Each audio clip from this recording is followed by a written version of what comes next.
ಆಡಿಸಿ ಇದು ಕ್ರಿಸ್ಟೋಫರ್ ನೋಲಾನ್ ಅವರು ಡೈರೆಕ್ಟ್ ಮಾಡಿರುವಂತಹ ಚಿತ್ರ. ಇನ್ನು ಇದರ ಕಥೆ ವಿಚಾರಕ್ಕೆ ಬರೋದಾದ್ರೆ, ಇಥಾಕ ಅನ್ನೋ ಚಿಕ್ಕ ದ್ವೀಪದ ರಾಜ ಒಡಿಸಿಯಸ್ ಟ್ರೋಜನ್ ಯುದ್ಧನ ಗೆದ್ದು ವಾಪಸ್ ಮನೆ ಕಡೆ ಬರೋ ಪ್ರೊಸೆಸ್ ಅಲ್ಲಿ ದಿಕ್ಕು ತಪ್ಪ ಹೋಗ್ತಾನೆ. ಸೊ ಅಲ್ಲಿಂದ ಮುಂದೆ ಏನಾಯ್ತು, ಇವನಿಗೆ ಎದುರಾದಂತ ಚಾಲೆಂಜಸ್ ಎಂತದ್ದು, ಅವನಿಲ್ದೇ ಇರೋ ಟೈಮ್ ಅಲ್ಲಿ ಈಗ ಇಥಾಕದಲ್ಲಿ ಏನೇನು ನಡೀತಾ ಇದೆ, ಹಾಗೆ ಮೇನ್ಲಿ ಈ ಜರ್ನಿ ಯಾವ ಕಡೆ ಅನ್ನೋದನ್ನ ನೀವು ಫಿಲ್ಮ್ ಅಲ್ಲಿ ನೋಡಿನೇ ತಿಳ್ಕೋಬೇಕು. ಇನ್ನು ಆಕ್ಚುಲಿ ಸಿನಿಮಾ ಹೇಗಿದೆ, ನನಗೇನ್ ವರ್ಕ್ ಆಯ್ತು, ಏನೇನ್ ಇಷ್ಟ ಆಗ್ಲಿಲ್ಲ, ಇದೆಲ್ಲದ್ರ ಬಗ್ಗೆನೂ ಡೀಟೇಲ್ಡ್ ಆಗಿ ಮಾತಾಡ್ತೀನಿ. ಆದ್ರೆ ಅದಕ್ಕಿಂತ ಮುಂಚೆ ಚಾನಲ್ಗೆ ಹೊಸಬ್ರಾಗಿ ಸಬ್ಸ್ಕ್ರೈಬ್ ಮಾಡ್ಕೊಳ್ಳಿ ಅಂಡ್ ವಿಡಿಯೋ ಇಷ್ಟ ಆಯ್ತು ಅಂದ್ರೆ ಖಂಡಿತ ಒಂದು ಲೈಕ್ ಕೊಟ್ಟು ಸಪೋರ್ಟ್ ಮಾಡಿ.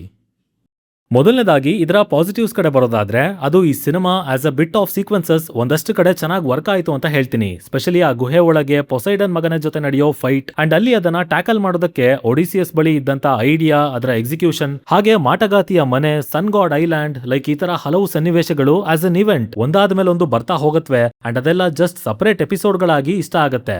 ಆಕ್ಚುಲಿ ಒಡಿಸಿ ಅಂದ್ರೆ ಒಂದು ಅಡ್ವೆಂಚರಸ್ ಜರ್ನಿ ಅಥವಾ ಸೀರೀಸ್ ಆಫ್ ಇವೆಂಟ್ಸ್ ಅಂತ. ಸೊ ಆ ಹೆಸರಿಗೆ ತಕ್ಕ ಹಾಗೆ ಒಡಿಸಿಯಸ್ ನ ರಿಟರ್ನ್ ಜರ್ನಿ, ಅವನಿಗೆ ಬರೋ ಚಾಲೆಂಜಸ್, ಅದನ್ನ ಸ್ಕ್ರಾಂಬಲ್ಡ್ ಸೆಗ್ಮೆಂಟ್ಸ್ ತರ ಪೋರ್ಟ್ರೇ ಮಾಡಿರುವಂತದ್ದು, ಆ ಟೋಟಲ್ ಪ್ರೋಸೆಸ್ ಒಂಥರ ಇಡೀ ಸಿನಿಮಾನೇ ನೀಟ್ ಆಗಿ ಡಿಫೈನ್ ಆಗಿದೆ ಹೊರಗಡೆಯಿಂದ.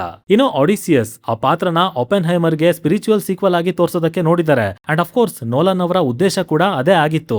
ಅದು ಕೊಟ್ಟಿರೋ ಇಂಪ್ಯಾಕ್ಟ್ ಬಗ್ಗೆ ಮುಂದೆ ಮಾತಾಡೋಣ. ಬಟ್ ಸದ್ಯಕ್ಕೆ ಪಾತ್ರನ ಆದಷ್ಟು ಸೈಕಾಲಜಿಕಲ್ ಗಿಲ್ಟ್ ಒಳಗೆ ತಳ್ಳೋದಕ್ಕೆ ನೋಡಿದ್ದಾರೆ. ಅಲ್ಲಿ ಒಳ್ಳೆ ಪ್ರಯತ್ನ ಅಂತೂ ಖಂಡಿತವಾಗ್ಲೂ ಇತ್ತು. ಬಟ್ ಇಂಡಿವಿಜುವಲ್ ಆಗಿ ಹೇಳ್ಬೇಕು ಅಂದ್ರೆ, ಆತ ಹೆವಿ ಇಂಟೆಲಿಜೆಂಟ್, ತುಂಬಾ ಯೋಚನೆ ಮಾಡಿ ನಿರ್ಧಾರ ತಗೊಳ್ಳೋ ವ್ಯಕ್ತಿ. ಲೀಡರ್ ಆರ್ಕ್ ಅಲ್ಲಿ ತುಂಬಾ ಒಳ್ಳೆ ಎಲಿಮೆಂಟ್ಸ್ ಗಳನ್ನ ಸೇರಿಸಿದ್ದಾರೆ. ಸೊ ಅದು ಆ ಕ್ಯಾರೆಕ್ಟರ್ ನ ಸಖತ್ತಾಗಿ ಪುಷ್ ಮಾಡಿದೆ. ಆನ್ ಸ್ಕ್ರೀನ್ ಹೆವಿ ಡಾಮಿನೇಷನ್ ಅಂತಾನೆ ಹೇಳ್ಬೋದು. ಪರ್ಟಿಕ್ಯುಲರ್ಲಿ ಪರ್ಫಾರ್ಮೆನ್ಸ್ ಅಂತ ತಗೊಂಡ್ರೆ, ಮ್ಯಾಟ್ ಡೇಮನ್ ಅವರು ಲಿಟರಲಿ ಒನ್ ಮ್ಯಾನ್ ಆರ್ಮಿ ತರ ತಿಂದು ಬಿಸಾಕಿದ್ದಾರೆ. ಪ್ರತಿ ಸೀಕ್ವೆನ್ಸ್ ಅಲ್ಲೂ ಆಡಿಸಿ, ಪ್ರತಿ ಫೈಟ್ ಅಲ್ಲೂ ಆಡಿಸಿ. ಇವನ್ ಸೆಕೆಂಡ್ ಆಕ್ಟ್ ಮಿಡಲ್ ಅಲ್ಲಿ ಆತ ಫಿಸಿಕಲಿ ಆ ಜಾಗದಲ್ಲಿ ಇಲ್ಲ ಅಂತ ಅಂದ್ರೂ ಬರೀ ಆ ಹೆಸರಿಂದಾನೆ, ತನ್ನ ಪ್ರೆಸೆನ್ಸ್ ಇಂದಾನೆ ಇಂಪ್ಯಾಕ್ಟ್ ಅನ್ನ ಕ್ರಿಯೇಟ್ ಮಾಡಿದ್ದಾರೆ. ಇನ್ನು ಮುಖ್ಯವಾಗಿ ಸೆಕೆಂಡ್ ಹಾಫ್ ಸ್ಟೋರಿ ಟೆಲಿಂಗ್ ಅಂದ್ರೆ ಆಲ್ಮೋಸ್ಟ್ ಸಿನಿಮಾ ಸ್ಟಾರ್ಟಿಂಗ್ ಒಂದು 40-50 ನಿಮಿಷ ಆದ್ಮೇಲೆ ಬೆಟರ್ ಆಗುತ್ತೆ. ಆಕ್ಚುಯಲ್ ಸ್ಕ್ರೀನ್ ಪ್ಲೇ ಕೂಡ ಅಲ್ಲಿಂದಾನೆ ಒಂದು ಮಟ್ಟಿಗೆ ಕನೆಕ್ಟ್ ಆಗ್ತಾ ಹೋಯ್ತು ನನಗೆ. ಅಲ್ಲಿ ಒಳ್ಳೆ ಸ್ಟೋರಿ ಇದೆ, ವೆಂಜನ್ಸ್ ಇದೆ. ಪರ್ಟಿಕ್ಯುಲರ್ಲಿ ಈಗ ಏನೇನು ತೊಂದರೆಗಳಾಗಿವೆ ಅದಕ್ಕೆ ಹಂತ ಹಂತವಾಗಿ ಸೊಲ್ಯೂಷನ್ ಗಳನ್ನ ತರ್ತಾ ಹೋಗ್ತಾರೆ. ಸೊ ಆ ಪ್ರೊಸೆಸ್ ಅಲ್ಲಿ ಫ್ಲೋ ಅನ್ನೋದು ಮಿಸ್ ಆಗಲ್ಲ ಅಂಡ್ ಹಾಗಾಗಿನೇ ಸಿನಿಮಾ ನಮ್ಮನ್ನ ಕ್ಯಾರಿ ಮಾಡುತ್ತೆ. ಇದ್ರ ಹೊರತಾಗಿ ಟ್ರಾಯ್ ಸಿಟಿಯಲ್ಲಿ ನಡೆದಂತ ಯುದ್ಧದ ಭಯಾನಕ ಅನುಭವ, ಅದನ್ನ ಕ್ಯಾರೆಕ್ಟರ್ ರೀಕಾಲ್ ಮಾಡೋ ರೀತಿ, ಪದೇ ಪದೇ ಬಂದು ಕಾಡುವಂತ ಟ್ರಾಮಾ, ಆ ಲೇಯರ್ ಚೆನ್ನಾಗಿತ್ತು. ಒಳ್ಳೆ ಪೊಟೆನ್ಶಿಯಲ್ ಕೂಡ ಇತ್ತು ಅದಕ್ಕೆ. ಇನ್ನು ಪರ್ಫಾರ್ಮೆನ್ಸಸ್ ವಿಷಯಕ್ಕೆ ಬಂದ್ರೆ, ಆಲ್ಮೋಸ್ಟ್ ಪ್ರತಿಯೊಬ್ಬ ಆಕ್ಟರ್ ಕೂಡ ತಮ್ಮ ತಮ್ಮ ಪಾತ್ರಗಳನ್ನ ಚೆನ್ನಾಗೇನೆ ನಿಭಾಯಿಸಿದ್ದಾರೆ. ಈಗ ಇದರ ನೆಗೆಟಿವ್ಸ್ ಕಡೆ ಬರೋದಾದ್ರೆ, ಫಸ್ಟ್ ಆಫ್ ಆಲ್ ಇದರ ಸ್ಕ್ರೀನ್ ಪ್ಲೇ ಅಂತ ಹೇಳ್ತೀನಿ. ಅದರಲ್ಲೂ ಮೊದಲ 40-50 ನಿಮಿಷ ಇದೆಯಲ್ಲ, ಸಿನಿಮಾ ಒಂಥರ ಬ್ರೋಕನ್ ಅಥವಾ ಫ್ರಾಕ್ಚರ್ಡ್ ಸೆಗ್ಮೆಂಟ್ ಆಫ್ ಈವೆಂಟ್ಸ್ ರೀತಿ ಹೋಗ್ತಾ ಇರುತ್ತೆ. ಅಂದ್ರೆ ಸೀಕ್ವೆನ್ಸ್ ಗಳು ಒಂದು ಲೈನ್ ಅಲ್ಲಿ ಫ್ಲೋ ಆಗಲ್ಲ, ಇನ್ಕನ್ಸಿಸ್ಟೆಂಟ್ ಆಗಿದೆ. ತುಂಬಾ ಕಡೆ ಡಿಸ್ಕನೆಕ್ಟ್ ಆಗ್ತಾ ಇರ್ತೀವಿ. ಸಿಕ್ಕಾಪಟ್ಟೆ ಹಾರ್ಡ್ ಕಟ್ಸ್ ಗಳನ್ನ ಹಾಕಿದ್ದಾರೆ. ಇದ್ ಯಾವ್ದ್ ಗುರು ಬ್ಲಂಟೆಡ್ ಸ್ಕ್ರೀನ್ ಪ್ಲೇ ಅಂತಾನೂ ಅನ್ಸುತ್ತೆ. ಮೈನ್ಲಿ ಐಮ್ಯಾಕ್ಸ್ ಕ್ಯಾಮ್ರಾ ಅಲ್ವಾ, ಒಂದು ಶಾಟ್ ಅಲ್ಲಿ ಕೇವಲ 3 ನಿಮಿಷ ಕೆಪಾಸಿಟಿ ಶೂಟ್ ಮಾಡಬಹುದು ಅಷ್ಟೇ. ಸೊ ಅದರಿಂದಾನೇ ಸಿನಿಮಾ ಈ ತರ ಆಯ್ತಾ, ಅಥವಾ ಆಡಿಸಿ ಅನ್ನೋ ಹೆಸರಿಗೆ ತಕ್ಕ ಹಾಗೆ ಮಾಡೋದಕ್ಕೆ ಹೋಗಿ ಇಷ್ಟೆಲ್ಲ ರ್ಯಾಂಡಮ್ ಕಟ್ಸ್ ಹಾಕಿದ್ರ ಗೊತ್ತಿಲ್ಲ. ಬಟ್ ಅದು ಅಷ್ಟು ಒಳ್ಳೆ ಅನುಭವವನ್ನ ಕೊಡ್ಲಿಲ್ಲ. ಇನ್ನು ಆಕ್ಷನ್ ಎಪಿಸೋಡ್ ಕಡೆ ಬಂದ್ರೆ, ಕೊರಿಯೋಗ್ರಫಿ ಮತ್ತೆ ಎಡಿಟಿಂಗ್ ಎರಡೂ ಕಲಸ್ ಹೋಗಿದೆ. ಲೈಕ್ ನೋಲಾನ್ ಅವರ ಸಿನಿಮಾ ಆಕ್ಷನ್ ಅಲ್ಲಿ ಈಗಲೂ ಅಷ್ಟು ಪರ್ಫೆಕ್ಷನ್ ಬರ್ತಾ ಇಲ್ಲ. ಇಷ್ಟೊಂದೆಲ್ಲ ಕ್ಲಮ್ಸಿ ಆಗಿ ಕಾಣ್ತಾ ಇದೆ. ಇನ್ಫ್ಯಾಕ್ಟ್ ಯಾವ ಆಕ್ಷನ್ ಎಪಿಸೋಡ್ ಕೂಡ ಅನ್ಕೊಂಡ ಹಾಗೆ ಇಂಪ್ರೆಸ್ ಮಾಡ್ಲಿಲ್ಲ. ಆಲ್ಸೋ ಇಲ್ಲಿನ ಪಾತ್ರಗಳು ಟೆಲಿಮ್ಯಾಕಸ್, ಪೆನೆಲೋಪೆ ಇನ್ನೂ ಸುಮಾರಿವೆ. ಬಟ್ ಯಾರಿಗೂ ಒಳ್ಳೆ ಡೆಪ್ತ್ ಅಂತ ಕೊಟ್ಟಿಲ್ಲ. ಕ್ಯಾರೆಕ್ಟರ್ ರೈಟಿಂಗ್ ಅಲ್ಲಿ ಲೇಯರ್ ಅಂತ ಇಟ್ಟಿಲ್ಲ.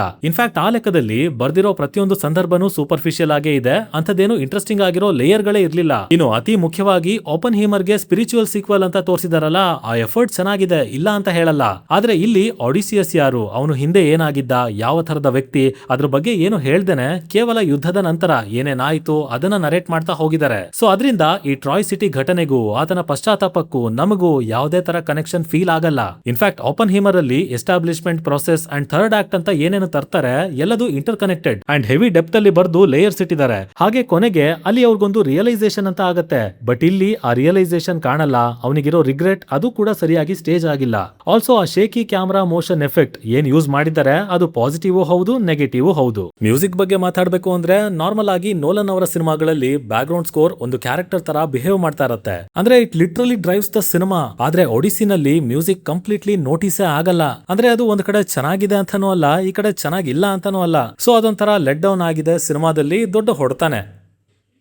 ಟೋಟಲ್ ಆಗಿ it's an above average cinema ಅಂತ ಹೇಳ್ತೀನಿ. ಕಾನ್ಸೆಪ್ಟ್ ಚೆನ್ನಾಗಿದೆ, ಕಥೆ ಇಂಟ್ರೆಸ್ಟಿಂಗ್ ಅಂತ ಅನ್ಸುತ್ತೆ, ಆಡಿಸಿಯಸ್ ಪಾತ್ರನ ಟ್ರೀಟ್ ಮಾಡಿರೋ ರೀತಿ ಇಷ್ಟ ಆಗತ್ತೆ. ಹಾಗೆ ಇವೆಂಟ್ ಫುಲ್ ಆಗಿ ಇಟ್ಟಿರೋ ಚಾಲೆಂಜಸ್ ಅದನ್ನ ಸಖತ್ತಾಗಿ ಬರ್ದಿದ್ದಾರೆ, ವೆರೈಟಿ ಇದೆ. ಆದ್ರೆ ಸಿನಿಮಾ ತನ್ನ ಉದ್ದೇಶನ ಡೆಲಿವರ್ ಮಾಡೋದ್ರಲ್ಲಿ ಅಷ್ಟು ಸಕ್ಸಸ್ಫುಲ್ ಆಗಿಲ್ಲ. ಒಂದಷ್ಟು ಕಡೆ ಕನೆಕ್ಷನ್ ಅನ್ನೋದೇ ಫೀಲ್ ಆಗಲ್ಲ. ಸೊ ನೀವು ಇದನ್ನ ಆಡಿಸಿ ಲೆಕ್ಕದಲ್ಲಿ ಅದೇ ಅರ್ಥದಲ್ಲಿ ನೋಡ್ತೀರಾ ಅಂದ್ರೆ ಅಡ್ವೆಂಚರಸ್ ಅಂತೂ ಇದೆ, ಖಂಡಿತ ಹೋಗಿ ನೋಡಿ, ನಿಮಗಿದು ಡೀಸೆಂಟ್ ಎಕ್ಸ್ಪೀರಿಯನ್ಸ್ ಕೊಡುತ್ತೆ. ಬಟ್ ನೋಲನ್ ಅವರ ಸಿನಿಮಾ ಸ್ಪಿರಿಚುವಲ್ ಸೀಕ್ವೆಲ್ ಆ ತರದ ಎಕ್ಸ್ಪೆಕ್ಟೇಷನ್ ಜೊತೆಗೆ ಹೋಗ್ತೀರಾ ಅಂದ್ರೆ ಆಲ್ರೆಡಿ ಎಲ್ಲ ಹೇಳಿದೀನಿ. ಸೊ ಎಕ್ಸ್ಪೆಕ್ಟೇಷನ್ ಕಮ್ಮಿ ಇಟ್ಕೊಳ್ಳಿ ಅಂಡ್ ಉಳಿದಿದ್ದು ನಿಮ್ ಇಷ್ಟ ಅಂತ ಹೇಳ್ತಾ ನಾನು ಹೊರಡ್ತಾ ಇದೀನಿ. ಇನ್ನ ನಿಮ್ಮಲ್ಲಿ ಯಾರಾದ್ರೂ ಆಲ್ರೆಡಿ ಈ ಸಿನಿಮಾನ ನೋಡಿ ಆಗಿದ್ರೆ ಇದು ನಿಮಗೆ ಯಾವ ತರ ಅನುಭವ ಕೊಡ್ತು ಅನ್ನೋದನ್ನ ಕೆಳಗಡೆ ತಪ್ಪದನೆ ಕಮೆಂಟ್ ಮಾಡಿ ತಿಳಿಸ್ಬಿಡಿ. ಮತ್ತೆ ಸಿಗೋಣ. ಸೈನಿಂಗ್ ಆಫ್, ಲಿಖಿತ್.